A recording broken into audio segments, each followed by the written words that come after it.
Assalamualaikum. Nandito po tayo ngayon upang mag-benchmark ang ating alamin kung ano yung mga technique, anong dapat gawin upang maging successful talaga ang ating pag-aalaga ng mga manok So, yan po ang DIY ng ating mga kaibigan sa kanilang mga incubator po. Apit na mapusa, dire na butang. Oh, pag ika 18 days nga sir, spray balhin na Henry.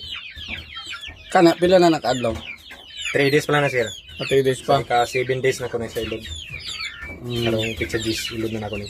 So, standby sa diha. Standby sa diya sir. Tama sa mapuno ni sir 30. 30 tama sa 60 kay napulo makabuk ng breeder. May bangan magitlog ron. Pila ka days to bago isprayhan na para mapusa? 18 days. 18 days. Para mahumok bitaw sa ang eggshell sir, dali ra siya ibuakon sa liso na. Ba, mao. So, sabay siya tanan. Yes sir. Gusto ko ng result. Kung ano nga sir po sa result. Okay, so ang result ko daghan kayo. No.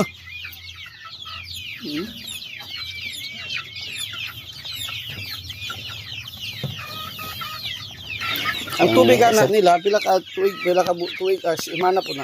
Dili sir. Ano na tubiga sir? Kuan ni. Pinakataas ni sir 10 hours. Every 8 hours mo pulo tubig sir. Kaya kung naibay kami sa tubig sir, dali na matanos. Oh, no. Sir, matanos ng tubig. Bali every 8 hours sir, pulihan din na sir.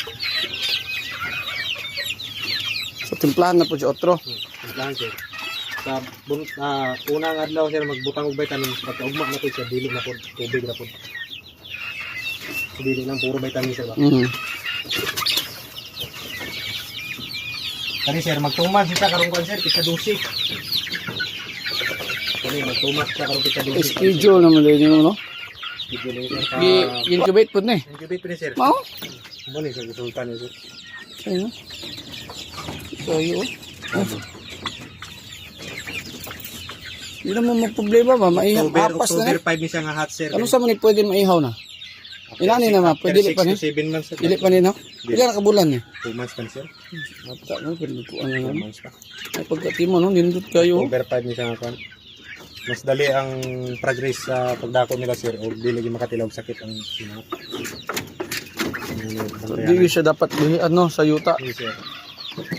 So, dapat dalgan. Sakit ang manok sir, magkubol. Baboy sir ba? Sa baboy mo gyapon. Pero ang pagkaon nimo ani dapat morning afternoon na pila ka magpakaon na ni. Buntag ug hapon ko ani sir nga Ano? edad. Nga edad pa sir. Pero pag maglapas edad din sa 1 month sir, buntag hapon na lang. So, empty na dahil nila o mas kung sobraan na to butang bahala na sila. Pwede ra pod. Pwede ra sir parehani diri sir. Utangan lang siya. Ano ba ang dapat always available ang Pagkaon. pagkaon sa di ulti 1 month edad sa manok. Tapos Ulti pag 1 month month. sir, pwede ra nga buntag hapon na lang parehani sir. Butang hapon na Sir, kato. ang tubig yun. Hindi mo wala ng tubig. Kung wala sila tubig, sir, mo ginay kundi sir. Dugay sila mo dako pag mamulaan din tubig. Pagkaayos kayo. Diri ang brooder area nako, dito nang bali ang grower nga ako sir. Ano ba?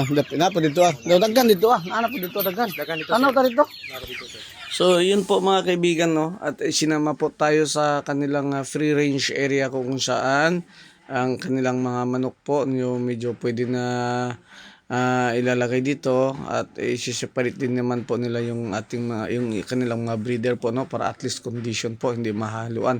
So, iba't ibang klaseng manok po yan. Malaki po, napakagandang area, no? Napakagandang area kung saan malawak po, malinis.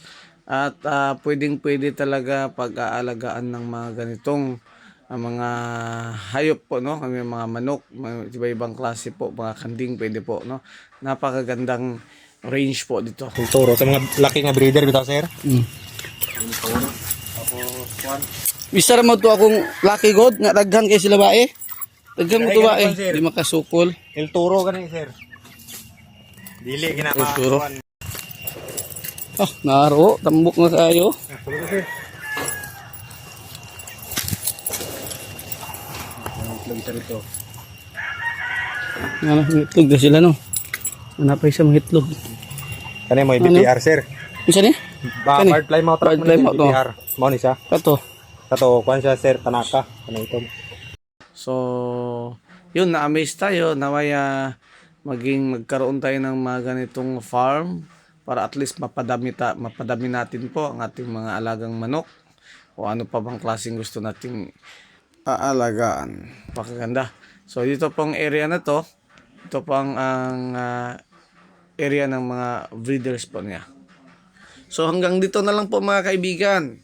Be positive po tayo palagi at maraming salamat kay Sir Kim Carlos sa kanilang pag-aalaga sa atin nang tayo ay nakabisita sa kanilang lugar at nag-prepare pa ng fresh na manok galing sa kanilang farm. Assalamualaikum warahmatullahi ta'ala wabarakatuh. Be positive and don't think negative.